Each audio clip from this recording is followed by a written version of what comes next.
Tuhan kiranya bicara kepada kami secara personal ataupun secara komunitas. Tuhan, kadang kami berkata, ya Tuhan mampukan kami. Tapi keluar dari gedung ini kami berkata berat Tuhan. Tetapi kami tahu kuasa Roh Kudus tak terbatas mengubahkan kami, menolong kami, memberi kami kekuatan. Hari ini Tuhan di ruangan ini kami percaya Engkau hadir. Kami percaya Tuhan memberkati kami. Terima kasih Tuhan. Dalam nama Tuhan Yesus. Amin. Shalom Bapak Ibu Saudara. Sekali lagi terima kasih buat Pak Emil dan Penatua yang memberikan kesempatan saya bisa pelayanan di tempat ini. Salam hangat dari jemaat di tempat saya pelayanan GKT Antioquia Tidar Malang. Kalau ke Malang, Bapak Ibu, kami ada di daerah Tidar, gitu ya, dekat dengan Universitas Majung di sana. Jadi Malang itu bukan hanya ada GKT 3, Malang juga ada GKT Antioquia Tidar, gitu ya. Jadi Antioquia itu tidak jauh kok, gitu kan. Antioquia itu dekat, cuma 2 jam 20 menit, gitu ya. Jadi kalau Bapak Ibu mau tur Holy Land, Antioquia ada di Malang, gitu ya. Nah Bapak Ibu Saudara, kalau Bapak Ibu Saudara pergi untuk mengisi bensin, Bapak Ibu ingin ada di urutan pertama atau urutan terakhir? Siapa yang mau di urutan pertama? Oh saya loh, saya angkat tangan soalnya ya. Oh ini semua mau urutan terakhir gitu ya, betapa rendah hatinya kita semua. Silakan Pak, duluan Pak untuk isi bensin gitu ya. Begitukah? Tentu tidak gitu ya. Tentu kita ingin ada di urutan pertama. Kalau Bapak Ibu Saudara pergi ke bioskop, ingin enggak ada di urutan terdepan, bangku terdepan? Atau ingin duduk di belakang, aku rendah hati untuk ada di belakang? Oh tentu tidak Bapak Ibu Saudara. Saya tadi membayangkan ketika WL kemudian berkata, ayo ke depan, berkatnya melimpah gitu ya. Betul aja ya. Itu seandainya ketika kita mendengar seruan itu kita membayangkan kita lagi antri ini. Antri dapat berkat Tuhan atau antri mau masuk surga. Mau di depan atau di belakang? Di depan, keren gitu ya. Saya pun mau di depan gitu ya. Karena ada Pak Emil yang nemeni saya. Oke, Bapak Ibu Saudara yang terkasih dalam Tuhan, mari kita mengubah mindset kita. Memang ada Alkitab yang berkata bahwa yang terdahulu akan menjadi terkemudian, tetapi dalam hal berkat, yang mendahulukan Tuhan, didahulukan Tuhan. Amin Bapak Ibu. Yang mendahulukan Tuhan, didahulukan Tuhan untuk terima berkat. Karena dia lebih siap, benar-benar lebih siap. Mari kita hari ini juga mendahulukan Tuhan untuk bisa masuk di dalam hati kita. Jangan sombong dengan pengetahuanmu dan ku, gitu ya. Jangan sombong dengan pengetahuanmu dan pengetahuanku. Ini menjadi tema kita hari ini. Mari kita melihat dalam 1 Korintus pasal yang ke-8 ayat 1 sampai 4, lalu nanti ayat 9 sampai 13. Semoga kelihatan ya. Saya akan baca buat Bapak Ibu Saudara. Ayat 1 sampai 4 dulu. Tentang daging persembahan berhala kita tahu, kita semua punya pengetahuan. Pengetahuan yang demikian membuat orang menjadi sombong, tetapi kasih membangun. Jika ada seorang menyangka bahwa ia mempunyai sesuatu pengetahuan, maka ia belum juga mencapai pengetahuan sebagaimana yang harus dicapainya. Tetapi orang yang mengasihi Allah, ia dikenal atau diketahui oleh Allah. Tentang hal makan daging persembahan berhala kita tahu, tidak ada berhala di dunia dan tidak ada Allah lain daripada Allah yang esa. Saya akan lanjut ayat 9 sampai ayat yang ke-13. Tetapi jagalah supaya kebebasanmu ini jangan menjadi batu sandungan bagi mereka yang lemah. Karena apabila orang melihat engkau yang mempunyai pengetahuan, sedang duduk makan di dalam kuil berhala, bukankah orang yang lemah hati nuraninya itu dikuatkan untuk makan daging persembahan berhala? Dengan jalan demikian orang yang lemah, yaitu saudaramu yang untuknya Kristus telah mati, menjadi binasa karena pengetahuanmu. Jika engkau sekarang secara demikian berdosa terhadap saudara-saudaramu dan melukai hati nurani mereka yang lemah, engkau pada hakikatnya berdosa terhadap Kristus. Karena itu, apabila makanan menjadi batu sandungan bagi saudaraku, aku untuk selama-lamanya tidak akan mau makan daging lagi, supaya aku jangan menjadi batu sandungan bagi saudaraku. Nah, Bapak Ibu Saudara, pada abad yang keempat seorang biarawan merenungkan dirinya dan juga apa yang dia pelajari di kitab suci. Seorang biarawan dari Roma Katolik namanya Evagrius Ponticus. Dalam renungannya itu kemudian dan pembelajarannya terhadap kitab suci, dia berpikir bahwa ada 8 pikiran jahat yang harus dia minimalisir dan kurangi, supaya hidupnya makin kudus di hadapan Tuhan, supaya hidupnya makin berkenan di hati Tuhan. Maka dimulai dari pikiran yang tidak sesuai dengan kehendak Tuhan, yang jahat itulah yang harus dikurangi dan dikurangi. Dalam perenungannya terhadap kitab suci, dia menemukan 8 pikiran jahat ini. Ada kerakusan, nafsu, keserakahan, kemarahan, kemalasan, kesedihan, keangkuhan, dan kesombongan. Ada 8 pikiran jahat ini. Dan kalau kita membaca pikiran jahat ini, yang terpikir oleh kita, yang mana yang seringkali menggoda kita untuk berpikir jahat? Rasa rakus, nafsu, keserakahan, kemarahan, kemalasan, kesedihan, keangkuhan, atau kesombongan. Seorang pengusaha tentu akan digoda dengan yang namanya sifat keserakahan. Seorang pemimpin akan digoda dengan yang namanya keangkuhan dan kesombongan. Seorang anak muda yang lagi belajar akan digoda dengan kemalasan. Seorang ibu-ibu yang selalu menderita, dia akan digoda dengan apa? Tangisan dan kesedihan. Dan semua ini ada di dalam pikiran manusia yang normal. Normal dalam quote and quote yang sudah jatuh di dalam dosa.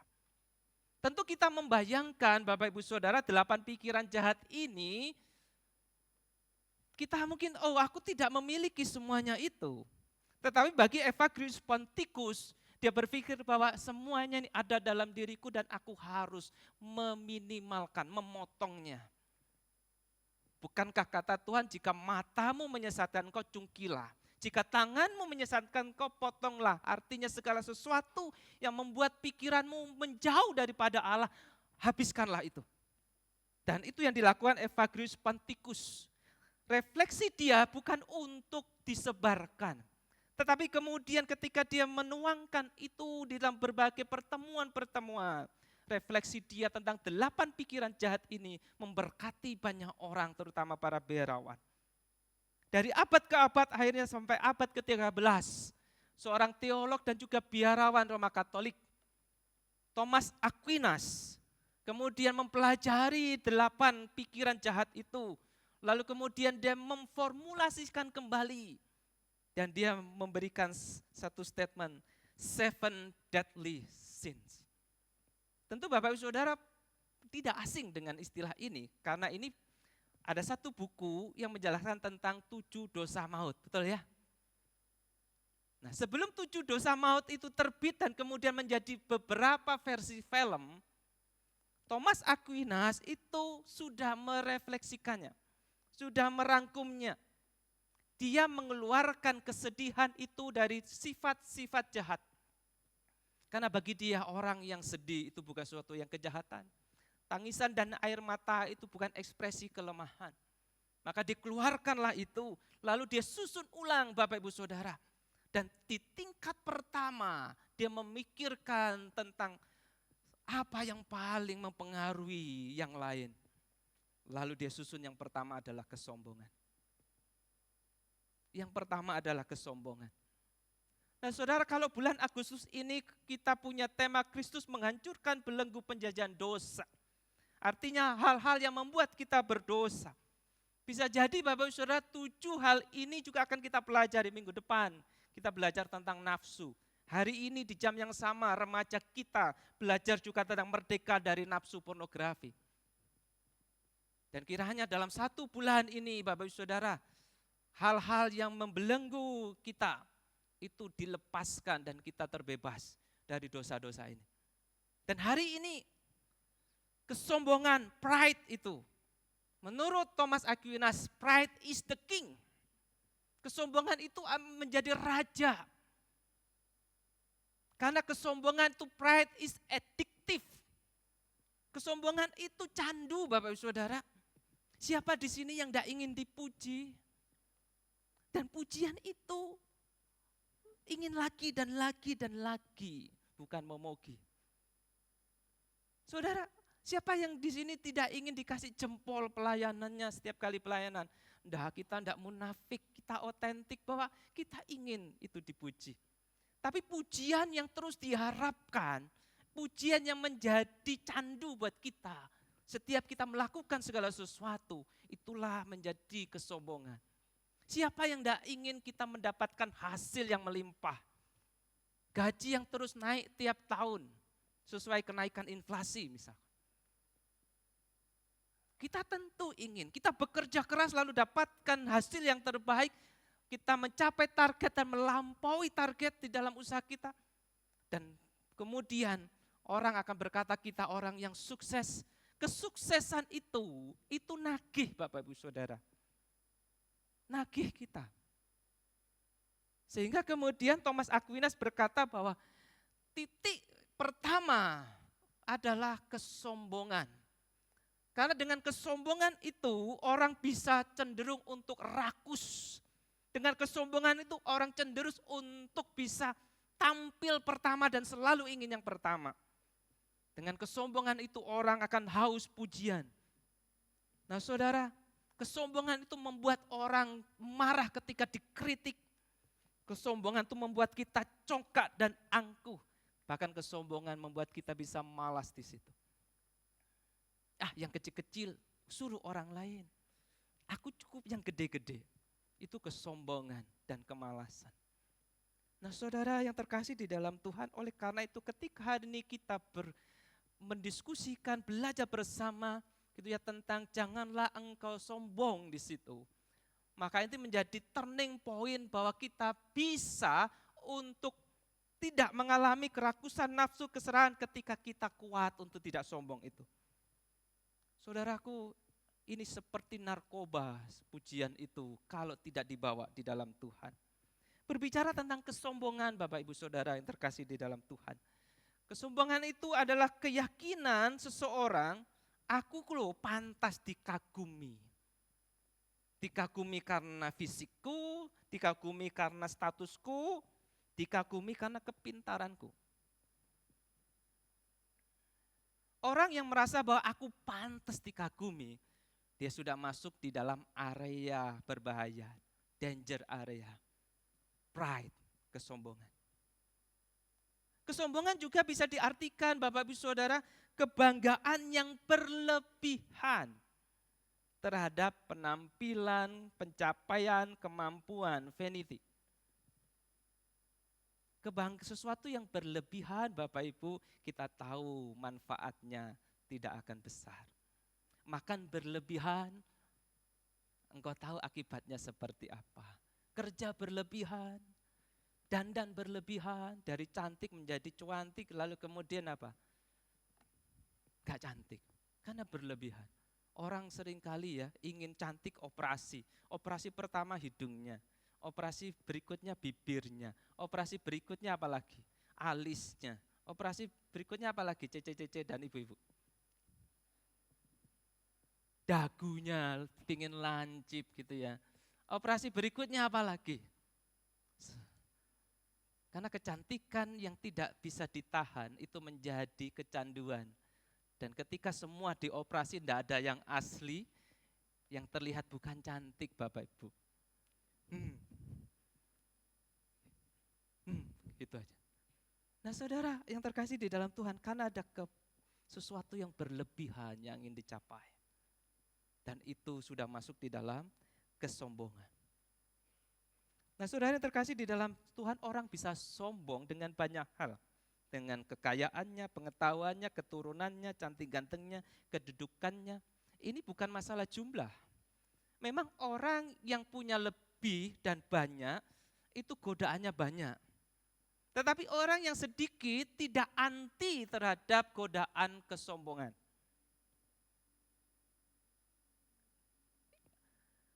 Kesombongan itu tidak identik dengan umur panjang dan senioritas. Tapi umur panjang dan senioritas seringkali godaannya lebih besar daripada orang yang baru.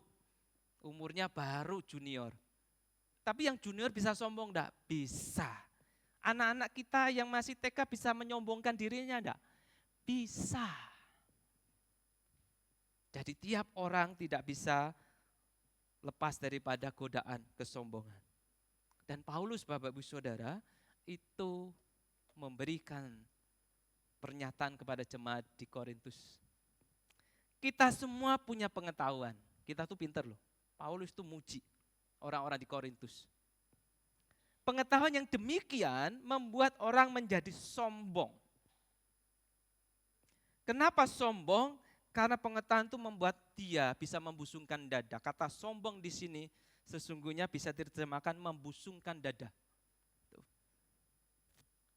Ini gambar ayam. Ya. Ayam ini beratnya 30 graman rata-rata. Jadi ini kalau digoreng ayam ini gak cukup mengenyangkan. Cuma 30 gram, hampir seperempat lebih. Gitu ya. Ayam ini adalah ayam kontes, Bapak Ibu Saudara. Kontes kesombongan. Ayam ini kalau jalan, Bapak Ibu Saudara, dia akan menegakkan ininya lalu jalan. Sehingga ada kontes ayam ini di Malaysia itu berjalan di catwalk. Siapa yang paling angkuh dan sombong jalannya membusungkan dada, itu yang paling menang. Ya. Bukankah? Tapi di gereja enggak ada seperti ini tipenya, bukan? Di gereja tidak ada datang ibadah gitu. Halo Pak Emil. Enggak ada toh? Ya Pak Emil gitu ya. Karena tapi dalam hati bisa enggak hatinya, badannya menunduk, hatinya naik? Bisa. Nah itu yang dimaksud oleh Rasul Paulus bahwa ketika pengetahuanmu itu menjadi kesombongan, orang-orang di Korintus jalannya seperti ini, perilakunya seperti ayam ini. Yang harganya Bapak Ibu Saudara itu sekitar 50 sampai 60 ayam ini. Bukan ribu, juta. Bukankah harga daging ayam hari ini 35-an? Kok tahu Pak? Iya, karena seringkali dititipi belanja sama istri. Antar anak gitu ya, kok titip beli ayam ya? Oh ya gitu ya. Tuh, 30-an, kalau di Malang 33 sekarang. Ribu, tapi ayam ini cuma 30 gram beratnya. Harganya 50 sampai 60 ribu. Harga kesombongan ternyata mahal. Mahal, Bapak Ibu Saudara. Nah, jemaat di Korintus itu diibaratkan sebagai orang yang membusungkan dadanya dan menganggap orang lain itu, kamu sopo, kamu imanmu kecil. Dan itu terjadi dan Paulus kemudian mengingatkan jangan sombong dengan pengetahuanmu itu sehingga engkau memperlakukan orang lain seperti itu. Siapa yang sombong yang ditegur oleh Rasul Paulus? Rasul Paulus menyebutnya sebagai pihak yang kuat. Sedangkan yang kemudian ditindas dengan pengetahuan yang sombong itu adalah pihak yang lemah. Pihak yang kuat Bapak Ibu Saudara adalah mereka yang punya pemahaman teologi yang keren, bagus dan mantap. Tidak salah pemahamannya. Mereka berpikir bahwa makanan itu tidak akan membuat kita itu lebih dekat atau lebih jauh daripada Tuhan.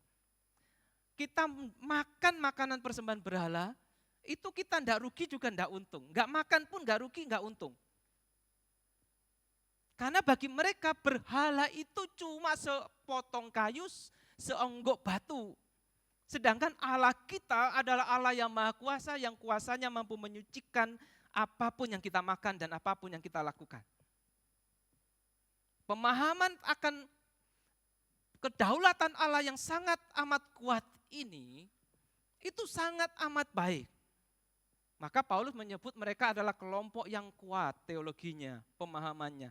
Jadi imannya enggak dipengaruhi oleh hal-hal fisik Bapak Ibu. Tetapi orang yang lemah Bapak Ibu Saudara, itu dipengaruhi oleh hal-hal fisik Bapak Ibu Saudara. Mereka yang dulu penyembah berhala, karena di Korintus itu Bapak Ibu Saudara, itu kota perdagangan, kota yang sangat maju, Dan tiap orang dari berbagai daerah itu datang ke situ untuk mencari peruntungan. Dan mereka datang dengan membawa kepercayaan masing-masing, dan ada banyak kuil-kuil penyembahan di situ, berhala-berhala di situ, dan salah satunya adalah berhala kuil Artemis. Dan orang-orang yang kemudian diberitakan firman kepadanya dan bertobat, mereka yang imannya masih lemah, masih terbayang-bayang akan kutukan yang dijelaskan kalau kamu melanggar ini, dewamu akan ngamuk dan gini dan gini dan gini. Dan orang-orang yang demikianlah yang disebut Paulus, mereka yang lemah. Karena mereka masih dibayangi hati nuraninya dengan pemahaman yang lama. Mereka perlu ditolong. Tetapi bagi yang kuat, gitu ya, mereka tidak peduli terhadap apa yang terjadi dan latar belakang itu sendiri. Saudaraku yang terkasih di dalam Tuhan, sehingga pengetahuan itu bisa 100% benar, iya. Tetapi di saat yang bersamaan ketika kita salah memposisikan pengetahuan, maka 100% pengetahuan itu bisa salah diterima orang. Pengetahuannya betul, gak salah, teologinya kuat, gak salah. Tetapi Paulus menegur ada yang salah dari caramu menempatkan pengetahuan di dalam hidup berkomunitas. Ada yang keliru. Sehingga Paulus berkata, jangan sombong kamu dengan pengetahuan itu. Jangan sombong. Nah Bapak Ibu Saudara yang terkasih, bagaimana Paulus kemudian mengajarkan bagaimana menempatkan pengetahuan itu supaya kita tidak sombong. Yang pertama Bapak Ibu Saudara, pengetahuan itu harus ditempatkan untuk melayani kasih kepada Tuhan dan sesama. Pengetahuan itu harus ditempatkan, diposisikan untuk melayani kasih. Ayat 1 sampai ayat yang ketiga, Paulus itu berkata begini, pengetahuan yang demikian tadi itu, yang menganggap yang lemah itu tidak kuat imannya itu, orang menjadi sombong tetapi kasih membangun. Bayangkan. Penilaian Paulus, pengetahuan yang demikian itu negatif, tetapi kasih itu lebih baik daripada pengetahuan. Lalu kemudian jika ada orang menyangka ia mempunyai suatu pengetahuan, maka ia belum juga mencapai pengetahuan sebagaimana yang dicapainya. Jadi orang kira dia punya banyak hal tahu, teologinya kuat, tapi Paulus berkata begini, sesungguhnya orang yang nyangka demikian, dia belum mencapai pengetahuan yang sesungguhnya itu. Pengetahuan yang diminta Tuhan. Paulus kemudian Bapak Ibu Saudara memberikan sebuah statement ketika berbicara tentang pengetahuan yang sesungguhnya harus dikejar. Tetapi orang yang mengasihi Allah dikenal atau diperkenan Allah.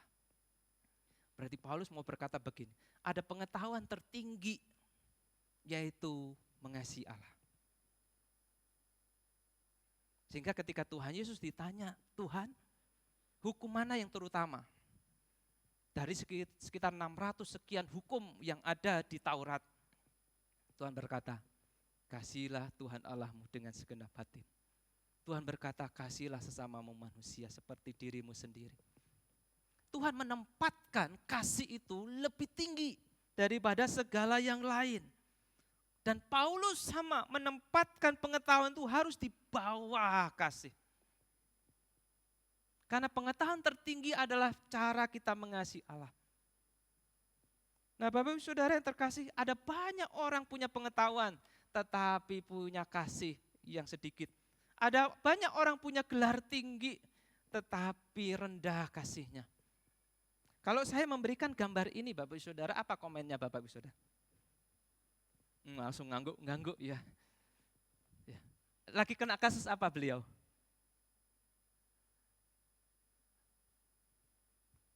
Beliau lagi kena kasus dilaporkan karena menghina Bapak Presiden Jokowi. Sebagai presiden yang itu. Saya tidak mau baca ya, jangan dibaca. Gitu ya, karena ini kata-kata yang tidak pantas ada di mulut orang percaya. Pinter enggak dia? Pinter Bapak Ibu, sangat pinter. Suatu ketika dia diwawancara di Mata Najwa, lalu kemudian ada yang bertanya sama dia, gitu kan? Kalau tidak salah Anang Hermansyah atau siapa. Lalu dikatakan begini, kenapa saudara tidak menikah? Dia tidak nikah Bapak Saudara. Katanya orang, dia orang percaya katanya. Kemudian dia berkata begini, kenapa Anda tanya saya tidak menikah? Ya coba pingin tahu aja katanya Mata Najwa dan yang lainnya. Oh, enggak menikah, pertanyaan itu saudara menyindir saya. Karena ada asumsi di belakang, macam-macam gitu ya. Dan pintar banget jawabnya. Dan seringkali kalau kemudian kita mendengar dia punya jawaban-jawaban yang sangat amat membagongkan itu. Yang terjadi adalah keluar kalimat ini. DNGU, BAJ, TLOL. Keluar kalimat ini. Pantaskah orang berpengetahuan tinggi mulutnya rendahan? Kenapa pengetahuannya tinggi mulutnya rendahan? Karena tidak punya kasih. Coba deh perhatikan. Kalau pengetahuan tinggi tapi mulutnya rendahan, hatinya kecil, Bapak Ibu Saudara, sangat kecil. Apakah dengan demikian kita tidak perlu mengejar pengetahuan itu? Apakah dengan demikian kalau pengetahuan itu membuat orang itu sombong, kita tidak perlu sekolahin anak kita tinggi-tinggi, kita tidak perlu pilih sekolah terbaik, Ciputra misalkan, dekat sini. Nah saudara yang terkasih di dalam Tuhan, bukankah kita belajar Bapak Ibu Saudara, supaya kita pintar dan berpengetahuan. Tapi kemudian ketika kita mendapatkan nilai yang baik, kita berkata, oh bagus nilaiku ya, bagus nilaimu berapa? Wah cuma segitu, sombonglah kita. Berarti kita tidak perlu belajar supaya kita tidak sombong. Atau ketika kita kemudian bekerja keras, lalu kita mendapatkan hasil, lalu kita lihat di ATM kita nolnya nambah. Lalu kita berkata ini hasil kerja kerasku. Lalu kemudian dia lihat tabungan temannya, wah cuma segitu, sombonglah dia. Wah berarti kita tidak perlu bekerja dong, supaya kita tidak terjebak dalam kesombongan. Bapak Ibu kesini, ibu-ibu kalau bapak-bapak ini tidak terlalu peduli, ibu-ibu kesini dandan enggak? Dandan enggak, Cih? Dandan, gitu ya. Ada yang enggak dandan? Aku lihat cantik semua, gitu ya. Pakai baju milih enggak? Kalau warnanya merah, bawahnya harus hijau. Enggak tuh ya? Tuh. Saya harus memuji penata layan kita, matching banget. Gitu ya. Dari atas sampai bawah. Bajunya merah, putih, mau 17-an, gitu ya. Cats lengkap, kompak di belakang gitu ya. Disiapin enggak? Disiapin. Gitu. Tetapi ada orang itu ya pergi ke salon. Gitu ya, karena ketika dia mengaca sebelum ke salon kok awut-awutan ya gitu ya, kayak orang belum mandi gitu ya. Dia pergi ke salon. Setelah dari salon, dia kembali melihat kaca yang sama dan di situ orangnya yang sama, tetapi kita tersenyumnya berbeda. Kalau awal tapi ketika yang kedua kali, ekspresi berbeda. Lalu kemudian kita berkata, kayak Lee Min Ho ya. Atau kemudian kayak yang lain, yang perempuan kayak Bae Suzy. Sopo Bae Suzy itu? Ya. Luna Maya deh gitu ya kalau Indonesia tahunya. Saudara, kesombongan terjadi. Oh berarti Pak kalau begitu, istriku enggak boleh pergi ke salon supaya enggak sombong. Istriku enggak boleh dandan supaya dia tidak mengagumi dirinya di depan cermin gitu ya. Tuh.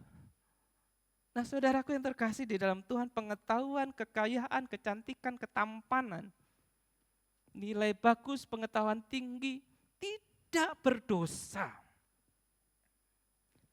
Semua itu anugerah pemberian Tuhan. Yang menjadi berdosa adalah ketika kita memandang itu semua, memakai itu semua tanpa kasih kepada Tuhan dan sesama. Kita akan sombong di situ. Sehingga tanpa kasih kita akan mengabaikan Tuhan yang memberi kita berkat. Dan kita akan menyingkirkan orang yang kekurangan berkat. Tanpa kasih kita akan berpikir bahwa kepintaran ini karena usahaku belajar 24 jam sambil minum kopi. Lalu kita berpikir nilainya yang jelek, wah ini kurang usaha ini. Tapi kelihatannya usaha, tapi memang akinya segitu sih, akinya jongkok sih. Tanpa kasih saudara.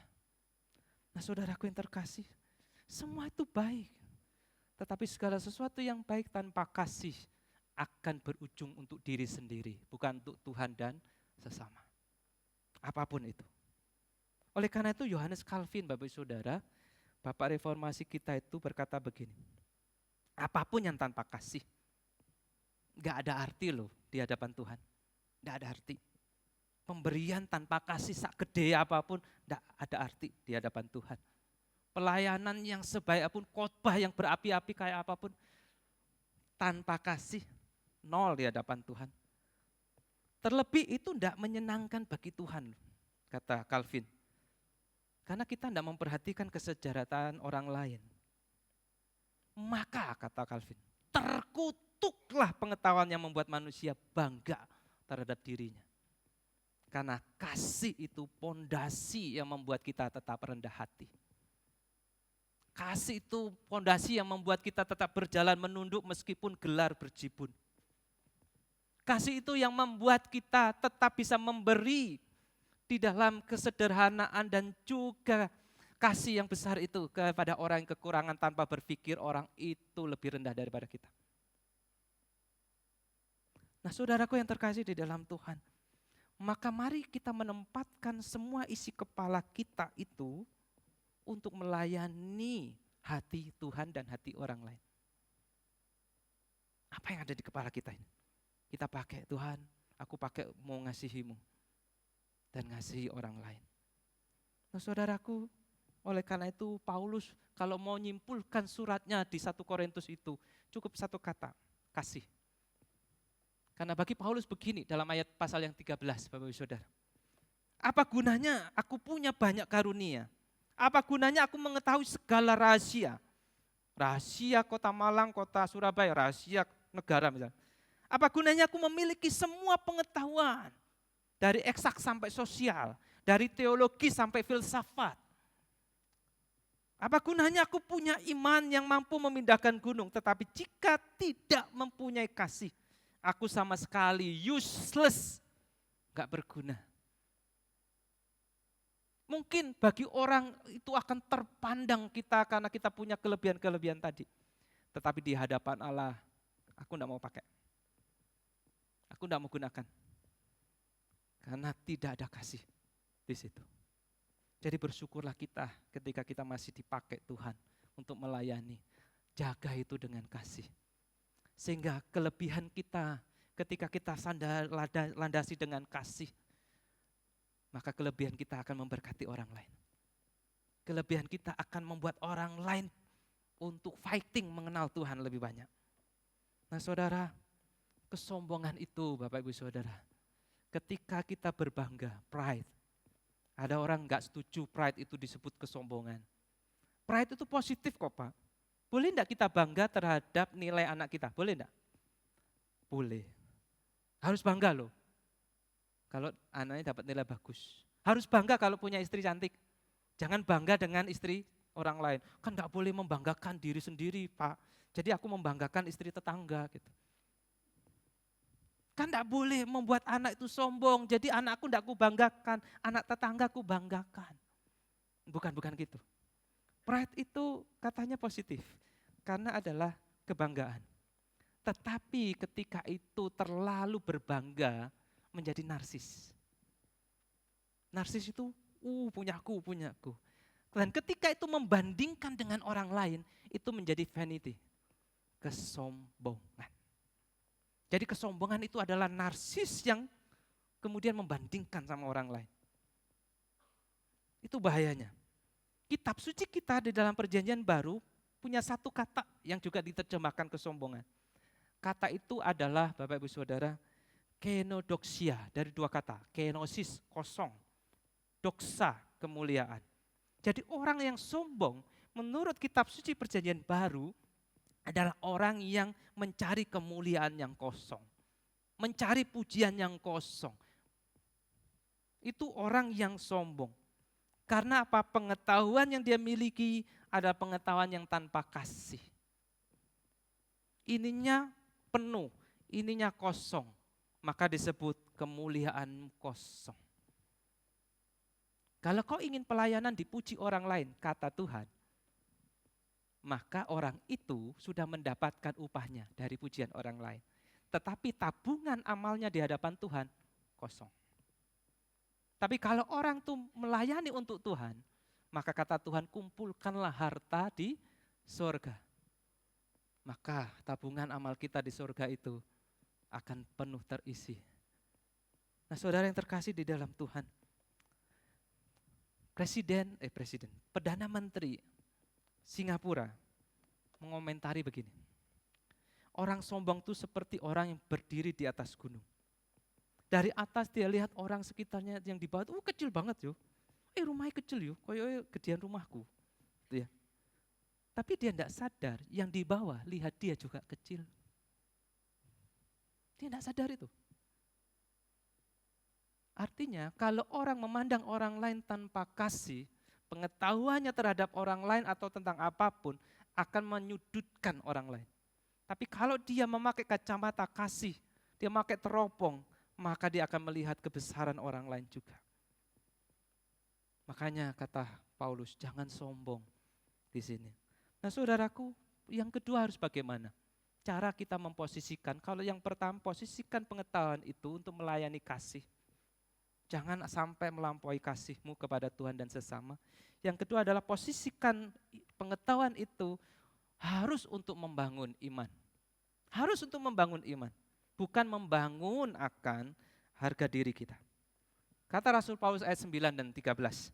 Tetapi jagalah, tadi jadi petunjuk hidup baru kita.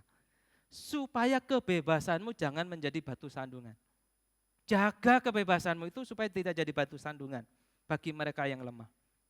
Rasul Paulus juga berefleksi, kalau aku nih perbuatanku makan daging itu jadi batu sandungan, padahal itu tidak mempengaruhi iman, padahal makan daging berhala itu bisa, boleh, karena kita punya Allah yang Maha Kuasa melampaui berhala-berhala mati itu.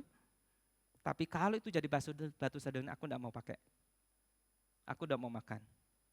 Nah, saudara, berbicara menjadi batu sandungan Bapak Ibu Saudara, itu berbicara bahwa pengetahuan kita memberi kesempatan dan celah untuk orang lain jatuh dalam dosa. Sehingga Bapak Ibu Saudara, orang yang lemah imannya melihat yang kuat imannya makan daging enak-enak di kuil berhala, mereka akan berpikir, loh ini seniorku di gereja, ini yang pelayanan, kok tingkahnya gitu? Padahal aku ini baru masuk kelompok pemuritan. Terus dia ngomongnya bagus banget, aku terhibur, dikuatkan. Tapi kok dia ada di kuil, ngapain dia? Dia kok ada di wihara, makan enak lagi gitu ya. Padahal itu sudah dipersembahkan di festival di situ.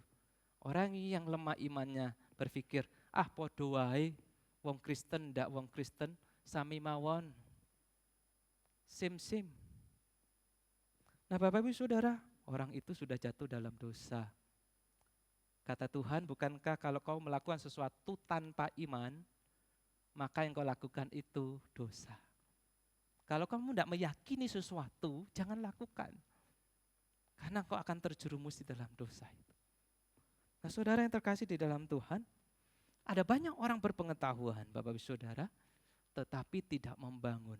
Rasul Paulus berkata, jangan jadi batu sandungan. Meskipun pengetahuan tinggi. Di masa-masa pandemi sampai hari ini, Bapak Ibu Saudara, bukankah kita sering menemukan adanya talk show ataupun perdebatan-perdebatan?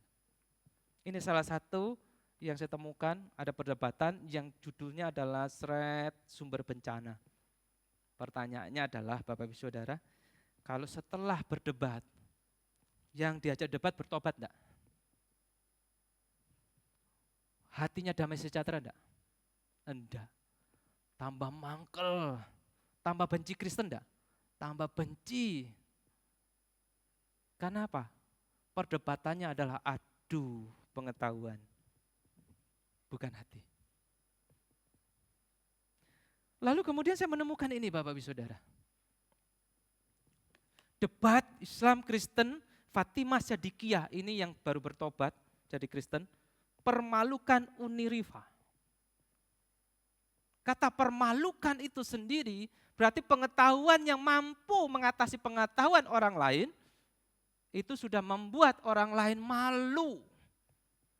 Pertanyaannya, teologi yang tinggi, pemahaman yang kuat itu dalam proses berdebat itu mampu mengalahkan pemahaman yang lemah, apakah membangun? Enggak, Bapak Ibu Saudara. Apakah kemudian dia bertobat lalu menjadi Kristen? Enggak. Apakah pendukung dia kemudian berkata, oh ya aku saja jadi Kristen ya karena guruku kalah? Enggak. Yang muncul di kolom komentar adalah cacian demi cacian demi cacian. Inilah ketika pengetahuan itu dipakai bukan untuk membangun tetapi untuk menjadi batu sandungan. Nah, saudara yang terkasih di dalam Tuhan, pengetahuan itu harus menjadi batu pijakan, bukan batu sandungan. Supaya orang lain itu ketika mendengar apa yang kita jelasin, level imannya naik gara-gara kita. Tadi itu loh ya, aku itu berdoa sama Tuhan. Aku pasrah deh. Dijawab loh sama Tuhan. Tuhan itu betul tidak pernah meninggalkan kita. Tuhan itu baik. Orang itu terbangun enggak imannya. Lah gitu aku tak doa ya, aku lagi bergumul ini. Tapi kalau percakapan kita berbeda. Doaku dijawab ketika aku puasa 40 hari 40 malam. Aku tuh kemudian juga pelayanan di gereja, dari WL, singer, paduan suara, pemain musik sampai penyambut tamu tak jalani semua. Tuh. Gara-gara itu doaku dijawab. Yang lemah imannya itu mau berdoa enggak sama Tuhan?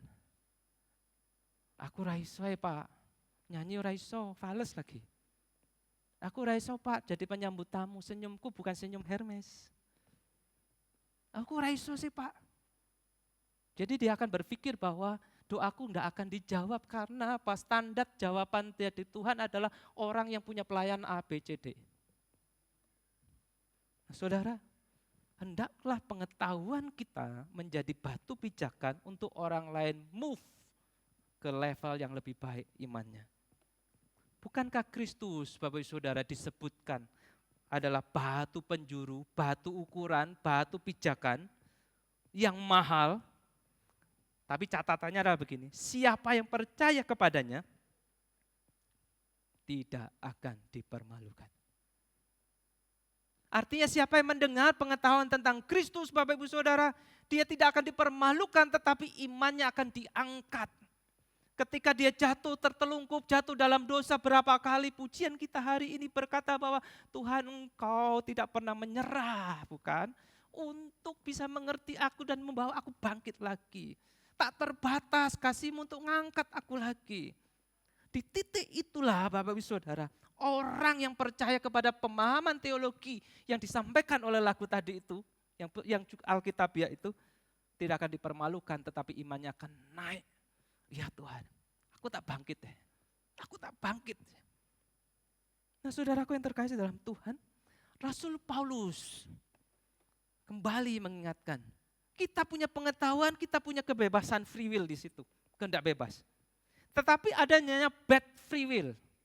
Ketika kita melakukan sesuatu yang memang itu benar, tapi jadi batu sandungan. Dan Rasul Paulus itu memilih holy free will. Dia tidak melakukan apa yang sebetulnya benar, tetapi itu jadi batu sandungan buat orang lain. Dia tidak melakukan. Sehingga Rasul Paulus kemudian berkata apa? Aku tidak akan makan kalau itu jadi batu sandungan. Aku tidak akan pakai kalau itu kemudian jadi batu sandungan. Buat apa? Aku akan memilih tidak melakukan kebebasanku, dan itu kebebasanku untuk tidak melakukan kehendak, supaya orang lain hatinya terbebas dari rasa bersalah dan dosa. Nah Bapak Ibu yang terkasih di dalam Tuhan, Bapak Ibu pernah enggak tiap kali mau akhir pekan doain kami-kami yang ada di depan? Doain WL, pemusik, doain kami hamba Tuhan yang mau nyampaikan firman. doain kami loh Bapak Ibu. Karena kami orang yang paling rentan untuk sombong. Karena kami ada di panggung. Dan situasi ruangan ini membuat kami di level up secara looking, penampakan. Doakan kami supaya kami tidak jatuh di dalam kesombongan itu. Ketipis banget. Dan ketika kami didoakan, maka kami akan tahu bahwa kami melakukan ini karena kami mencintai Tuhan dan mencintai Bapak Ibu. Dan kami akan lakukan untuk membangun Bapak Ibu, bukan membangun harga diri kami. Bukan membangun reputasi kami. Sehingga ketika itu berhasil kami bersyukur. Ketika itu ada kekurangan, kami tidak rendah diri. Nah saudara yang terkasih dalam Tuhan, firman Tuhan hari ini mengajarkan kita jangan sombong dengan pengetahuan. Bagaimana caranya? Posisikan pengetahuan itu Bapak Ibu Saudara untuk melayani kasih. Posisikan pengetahuan yang kita punya itu untuk membangun iman dalam komunitas kita. Kita berdoa. Makasih Tuhan, makasih. Makasih kalau Tuhan kasih kami banyak kelebihan. Makasih karena Tuhan memberikan kami banyak pengetahuan. Makasih karena Tuhan memberikan kami banyak talenta. Tetapi tolonglah kami Tuhan, memakai semuanya itu di dalam kasih untuk Tuhan dan sesama, dan membangun sesama kami. Bukan membangun menara Babel kami. Tuhan makasih karena ada orang-orang di sekitar kami yang mungkin lemah dalam pengetahuan. Karena mereka ada supaya kami belajar menerapkan kasih. Mereka ada supaya kami tahu Tuhan Yesus ada di hati mereka. Dan melayani mereka adalah sama dengan melayani Tuhan. Berkati gereja ini Tuhan. Seluruh pemimpin penata layan menjadi alat Tuhan untuk membawa orang lain dibangun mengenal Tuhan dan makin kuat imannya. Tuhan tolonglah kami. Demi Kristus Yesus kami berdoa. Amin. Makasih Tuhan memberkati.